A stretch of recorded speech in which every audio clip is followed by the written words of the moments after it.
Hello everyone, मैं हूं सी Saurabh Singh Baghel and welcome back to my YouTube channel.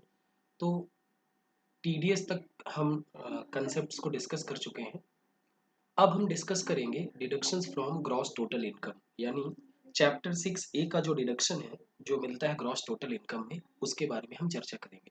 थोड़ा सा पहले मैं आपको समझाता हूँ।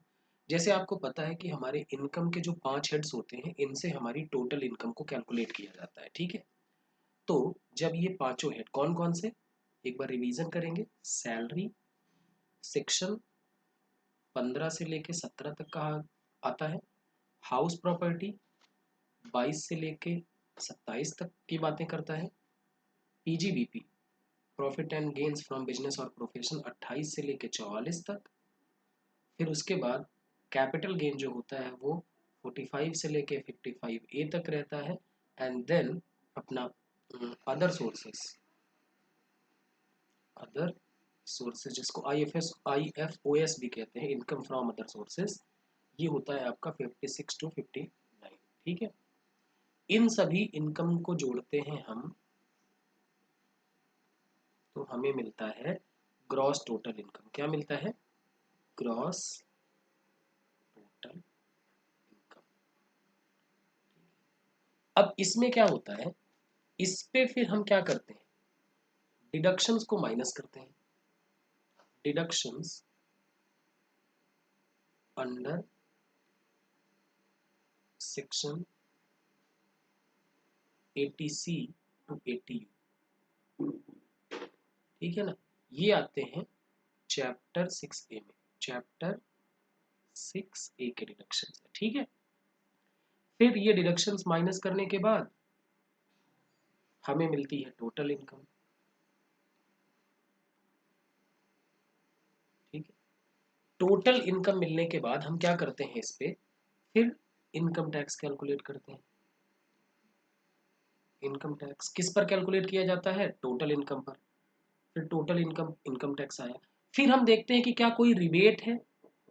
रिबेट कौन से सेक्शन में मिलती है? सेक्शन 87A में रिबेट मिलती है। या फिर कोई रिलीफ है। रिलीफ किस में मिलती है? 89(1) में मिलती है। ये दोनों देने के बाद अगर कोई टैक्स बचा है, ठीक है, अगर कोई टैक्स बचा है तो फिर वो यहां पर आएगा। फिर देखेंगे कि अगर कोई सरचार्ज है तो सरचार्ज किस पर लगता है? आपको पता है, अधिभार कर पर लगता है। तो जो बचा हुआ टैक्स होगा इस पे सरचार्ज, या फिर इस पे लगता है आपका हेल्थ एंड एजुकेशन सेस। फिर इसके बाद आता है आपका टोटल टैक्स लाइबिलिटी। ठीक है, अब मान लीजिए कि आपका कोई टीडीएस वगैरह कटा हुआ है, पहले से टीडीएस आपका डिपॉजिट है, तो यहां पर माइनस कर देंगे टीसीएस, टीडीएस, या फिर कोई एडवांस टैक्स आपने पे किया हुआ है पहले से, तो फिर आपका ये आ जाएगा नेट टैक्स लाइबिलिटी। इतना भी आपको और देना है। इस तरीके से ये होता है। तो अभी हमें क्या पढ़ना है, चैप्टर 6A में क्या क्या डिडक्शंस अवेलेबल हैं, जो स्टार्ट होते हैं कहाँ से? 80C से, और खत्म होते हैं कहाँ? 80U पे जाके खत्म होते हैं। चलिए तो डिस्कस करते हैं। सबसे पहला सेक्शन हमारा क्या है? सेक्शन 80C, बहुत इंपॉर्टेंट सेक्शन है। एलिजिबल कौन होगा इसमें? ध्यान दीजिएगा, एलिजिबल एसएसी की बात कही गई है, तो एलिजिबिलिटी इसमें किसको है? इंडिविजुअल और HUF. HUF Hindu undivided family, मतलब फर्म और कंपनी को इसमें से डिडक्शन नहीं मिलेगा। ठीक है, किसको डिडक्शन मिलेगा? अब देखो, इसमें ध्यान रखना इंपॉर्टेंट है, परमिजिबल मैक्सिमम डिडक्शन कितना मिल सकता है? 1,50,000। ठीक है, किस चीज का डिडक्शन मिलेगा? Contribution to public provident fund, payment to LIC premium etcetera. देखो एलआईसी की अगर हम बात करते हैं, तो अगर आपकी एलआईसी 1/4/2012 से है, ठीक है ना, 1/4/2012 के बाद से है, तो उस केस में क्या होगा? एक मिनट रुक जाए।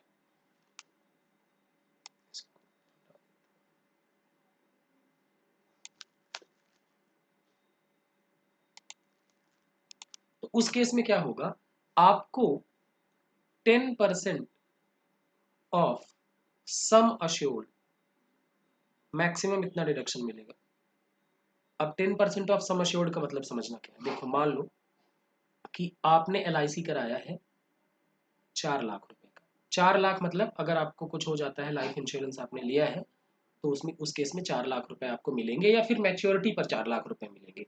तो इसको बोलते हैं सम अश्योर्ड, यानी इस राशि का बीमा है। ठीक है। अब मान लो कि आपने जो प्रीमियम पे किया है वो पे किया है 50,000 रुपए। ये है आपका प्रीमियम पेड, कितना है? 50,000 रुपए। ठीक है। अब 50,000 रुपए अगर आपने प्रीमियम पेड किया है तो डिडक्शन कितना मिलेगा, इसको कैलकुलेट करेंगे। तो कितना? सम अश्योर्ड का 10%, सम अश्योर्ड 4 लाख है, इसका 10% कितना होगा?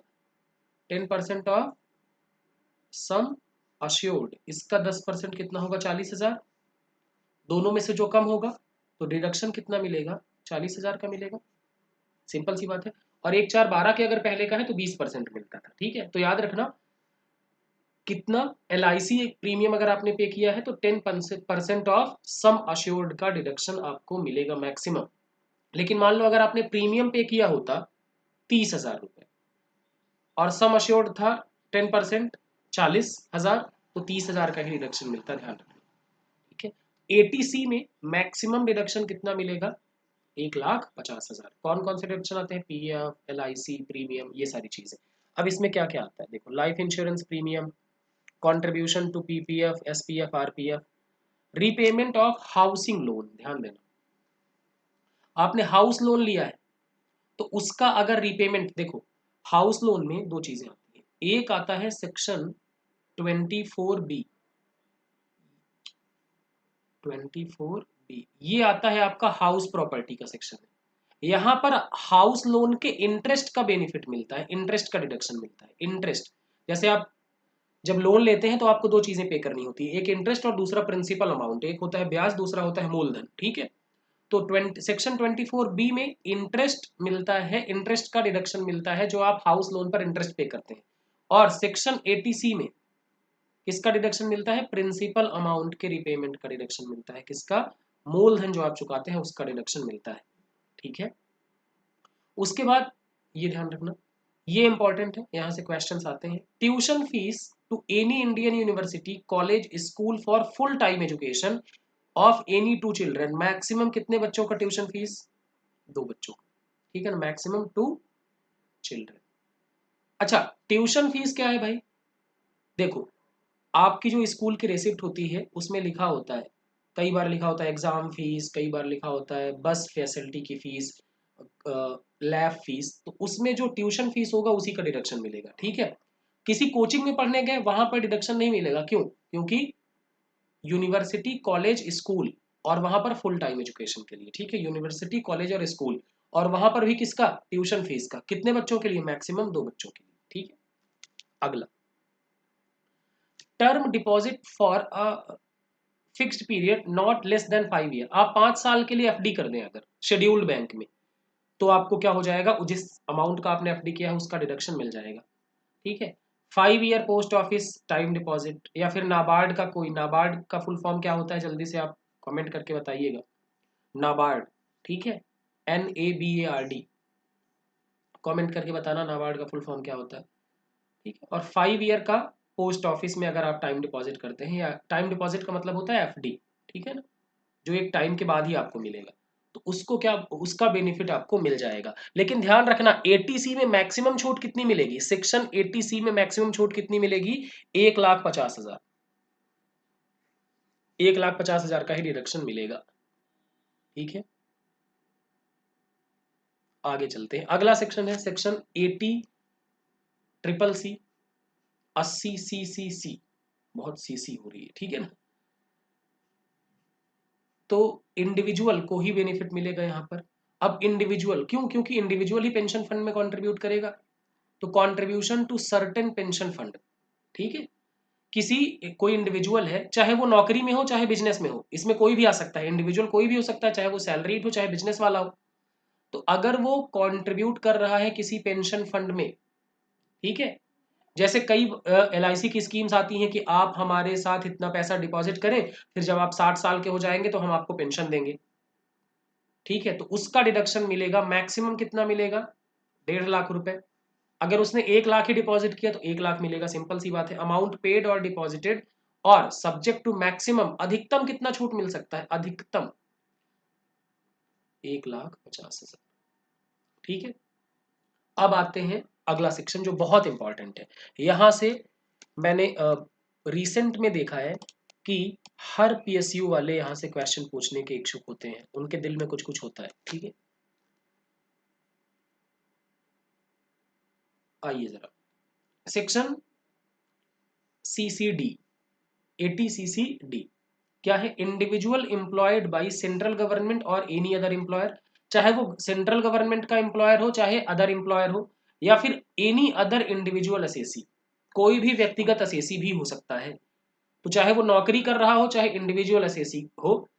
अब देखिए क्या है, contribution to pension scheme of central government, अगर केंद्र सरकार की पेंशन स्कीम में कंट्रीब्यूशन कर रहा है तो उसको किस सेक्शन में बेनिफिट मिलेगा, सेक्शन 80 CCD। और अगर वो किसी और पेंशन स्कीम में सेंट्रल गवर्नमेंट के अलावा कंट्रीब्यूट कर रहा है तो उसको इस सेक्शन में डिडक्शन मिलेगा, सेक्शन 80 CCC। ध्यान रखना आप।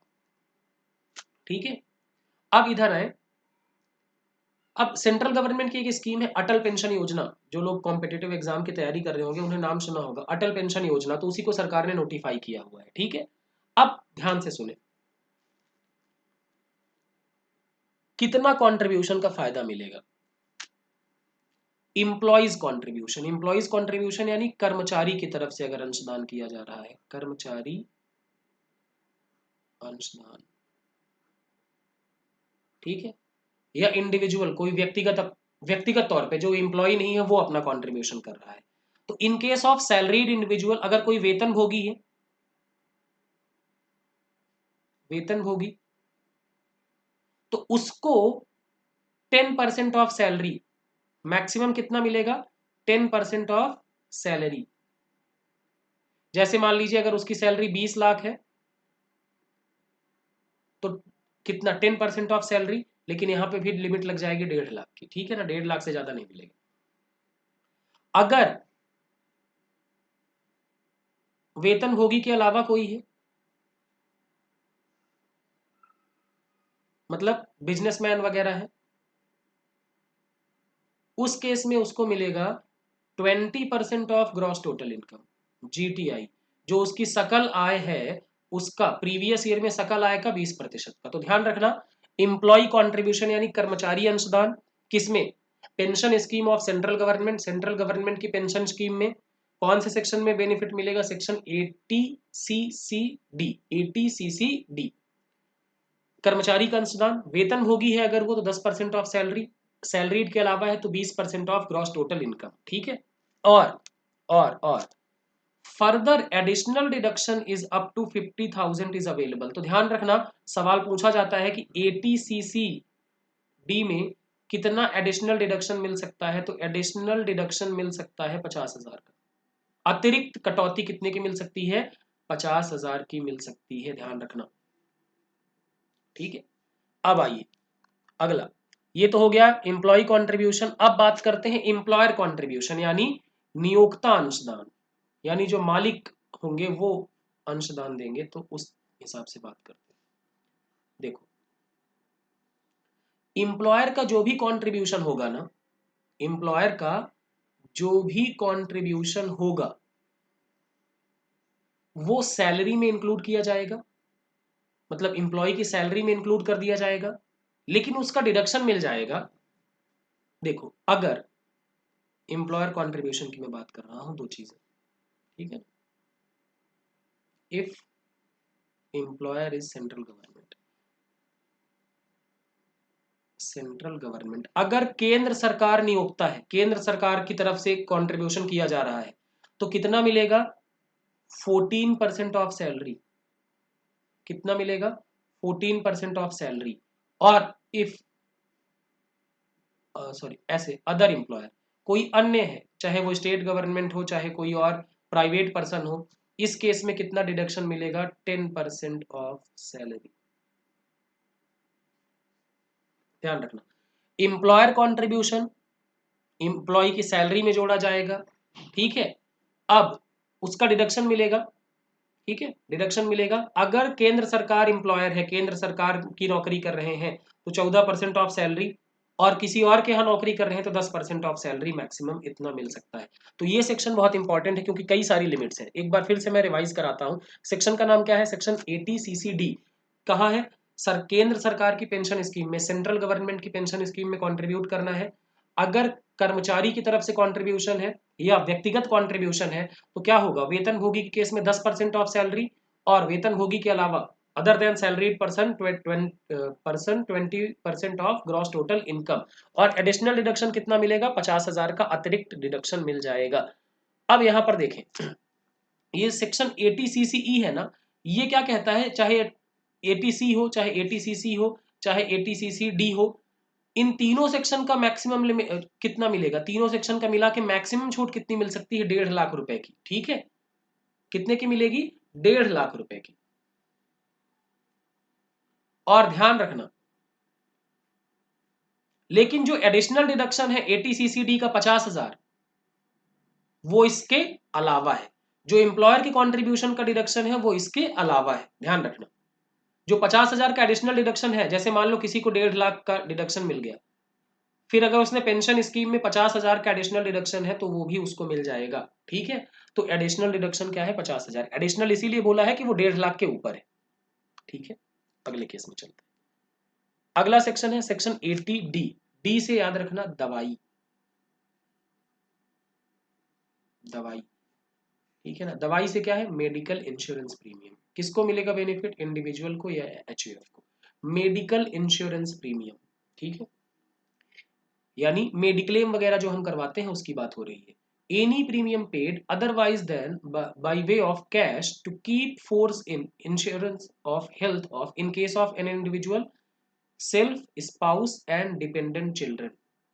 सेल्फ यानी खुद का, स्पाउस यानी अपने पति या पत्नी का, जो भी साथी है आपका, और डिपेंडेंट चिल्ड्रन, डिपेंडेंट चिल्ड्रन की हम बात कर लेंगे अभी, यानी जो आप पे निर्भर बच्चे हैं।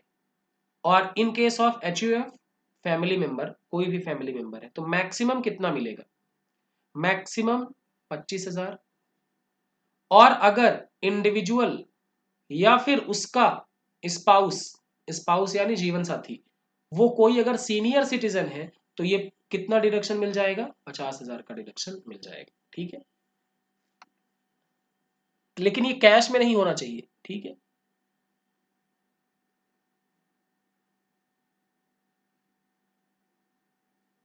उसके बाद any premium paid otherwise than by way of cash to keep in force and health insurance on health of parents whether or dependent or not. आपने पेरेंट्स का कराया, ठीक है, तो मैक्सिमम कितना मिलेगा? 25,000।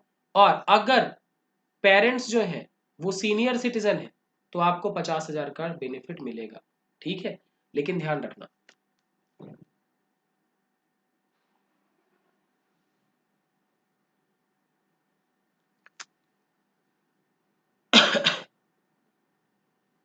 यहां पर देखिए, any amount paid otherwise than by way of cash on account of medical expenditure incurred on the health of assessee or his family member or his parent who is senior citizen, and no amount has been paid to effect or keep in force of insurance on the health of such person। अगर health insurance नहीं है और आपने खर्चा किया, ठीक है, आपने खर्चा किया, मेडिकल एक्सपेंडिचर किया, तो कितना मिलेगा? Amount paid subject to maximum cap of 50,000। कितना मिलेगा? मैक्सिमम कितना मिल सकता है? 50,000। हेल्थ पर आपने खर्चा किया है, जैसे आपने मेडिकल चेकअप वगैरह कराया, तो आपने कितना अमाउंट पेड और subject to maximum 50,000 in case of one parent is a senior citizen in respect of whom insurance premium is paid and another is a senior citizen on whom medical expenditure is incurred, the total deduction cannot exceed 50,000। समझ लो, simple सी बात।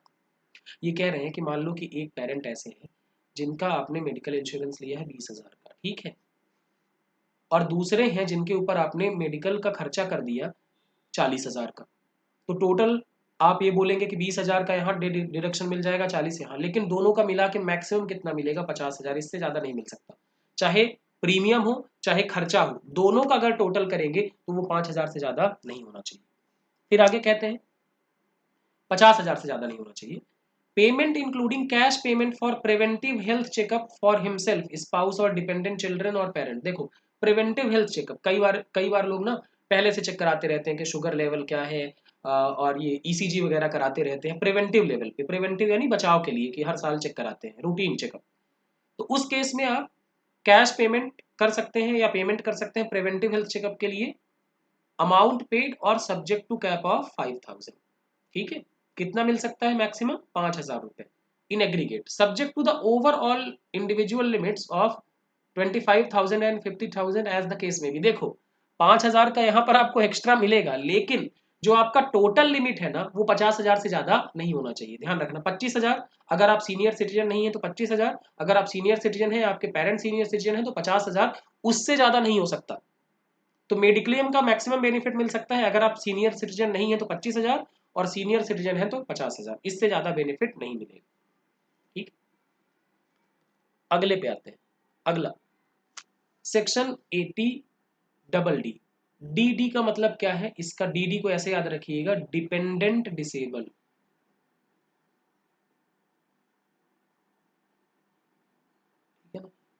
Resident individual और HUF, maintenance including medical treatment of dependent disabled. ऐसा कोई व्यक्ति जो आप पे डिपेंडेंट है और डिसेबल्ड है। डिसेबल्ड है मतलब जिसको सर्टिफिकेट मिला हुआ है, सर्टिफिकेट ऑफ डिसेबिलिटी डॉक्टर्स की तरफ से। कई बार होता है ना कि ये 20% डिसेबल्ड है, 30% है, 40% है। तो मेंटेनेंस, मेंटेनेंस मतलब उसको, उसके पालन पोषण के लिए, इंक्लूडिंग मेडिकल ट्रीटमेंट, दवाई के लिए, ठीक है ना, मेडिकल ट्रीटमेंट को मिला के, नर्सिंग, ट्रेनिंग, रिहेबिलिटेशन, ठीक है ना, इन सब को मिला के आपको फ्लैट डिडक्शन मिल जाएगा 75,000।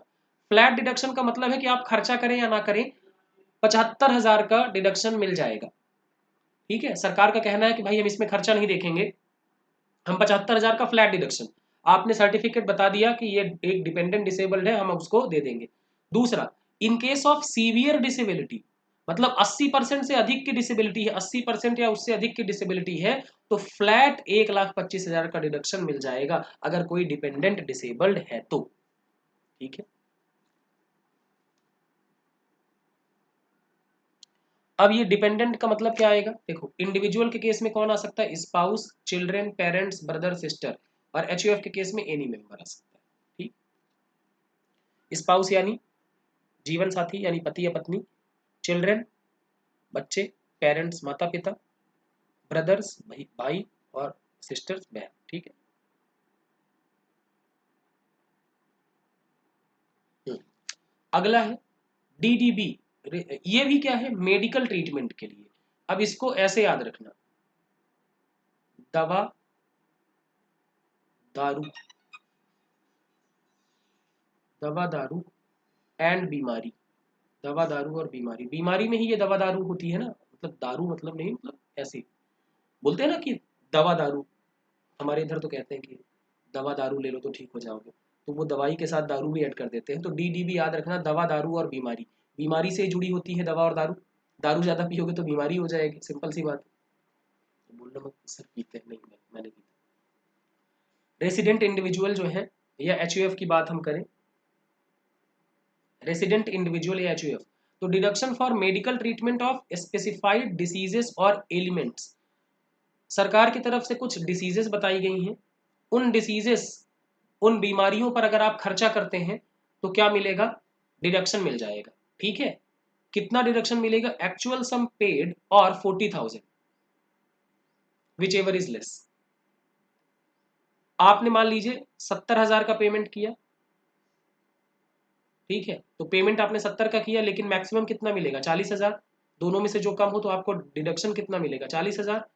और अगर आप सीनियर सिटीजन का मेडिकल ट्रीटमेंट है तो 1,00,000। 40,000 वाली लिमिट कितनी हो जाएगी? 1,00,000। मतलब आपको मैक्सिमम कितना, सीनियर सिटीजन के केस में मैक्सिमम कितना बेनिफिट मिल जाएगा? 1,00,000, क्योंकि बुजुर्ग लोग हैं वो ज्यादा बीमार होंगे। ठीक है, which ever is less, minus any amount received from insurance company. समझ लो, समझना, मान लो कि आपने, आपके कोई पेरेंट्स हैं, आपने खुदा ना करे भगवान ना करे वो बीमार हो कभी, लेकिन मान लीजिए कि आपने उनका ट्रीटमेंट कराया, तो उनका ट्रीटमेंट में लगा 80,000 रुपये। कितना लगा? 80,000 रुपये। ये आपने पेमेंट किया, ठीक है, पेड। और मैक्सिमम कितना मिल सकता है भाई? मैक्सिमम कितना मिल सकता है? सीनियर सिटीजन है अगर, तो वो 1,00,000 रुपए, ठीक है। तो दोनों में से जो भी कम हो 80,000। और मान लो कि उनकी बीमारी का था मेडिकल इंश्योरेंस, तो उनको 20,000 रुपए वहां से मिल गए, तो आपको डिडक्शन कितना मिलेगा? 60,000 रुपए का ही डिडक्शन मिलेगा। कितने का डिडक्शन मिलेगा? 60,000 का डिडक्शन मिलेगा। समझ में आई बात? तो सिंपल सी बात है। दवा दारू और दवाई के केस में, यानी मेडिकल ट्रीटमेंट, अगर कोई स्पेसिफाइड डिसीज है, तो जितना आपने पेमेंट किया या फिर 40,000, दोनों में से जो भी कम हो। दूसरा, अगर सीनियर सिटीजन का मेडिकल ट्रीटमेंट है, तो जितना पे किया या 1,00,000, दोनों में से जो कम हो, इसमें वो अमाउंट घटा देंगे जो इंश्योरेंस क्लेम मिल गया है, ठीक है। चलिए, सेक्शन 80E। 80E, 80E से मतलब है एजुकेशन। ई से मतलब क्या है? Education. Interest on loan taken for higher education. Higher education के लिए लोन लिया जाता है, उसको क्या बोलते हैं हम? जैसे 12th के बाद हायर एजुकेशन, उसको अंडर सेक्शन 80E क्या मिलती है? डिडक्शंस अलाउ हो जाता है। Interest on loan taken from any financial institution or approved charitable institutions, ठीक है। किस लिए लोन लिया जाए? Pursuing his higher education, higher education of his or her relative. Relative में कौन कौन आएगा? Spouse, children or student for whom individual is a legal guardian. देखो, अपने पढ़ने के लिए लिया हो या फिर अपने स्पाउस के लिए, पति या पत्नी के लिए लिया है, या फिर अपने बच्चे के लिए लिया है, तो ही मिलेगा। अब कोई बोले कि सर मैंने अपने पेरेंट्स के लिए लोन लिया हुआ है, तो भैया पेरेंट्स को पढ़ाने के लिए लोन यहाँ पर डिडक्शन नहीं मिलेगा, ध्यान रखना।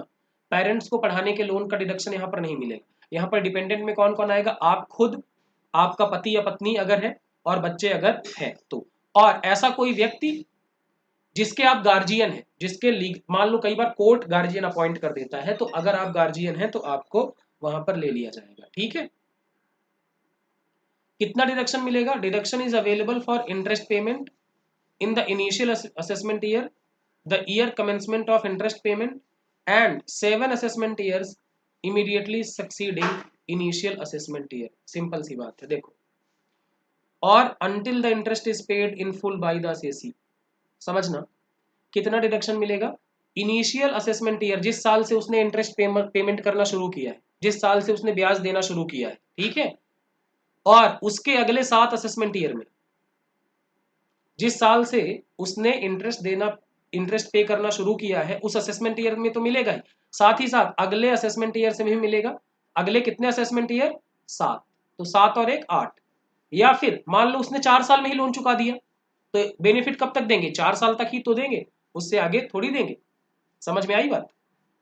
तो ये हमने आधे सेक्शंस यहाँ तक डिस्कस कर लिए। अब आधे सेक्शंस जो हैं हम उनके बारे में डिस्कशन करेंगे अगले वीडियो में। अगर आपको ये वीडियो अच्छा लगा हो तो लाइक कर सकते हैं, कमेंट करके फीडबैक जरूर बताएं और दोस्तों के बीच में भी शेयर कर सकते हैं। बहुत बहुत धन्यवाद।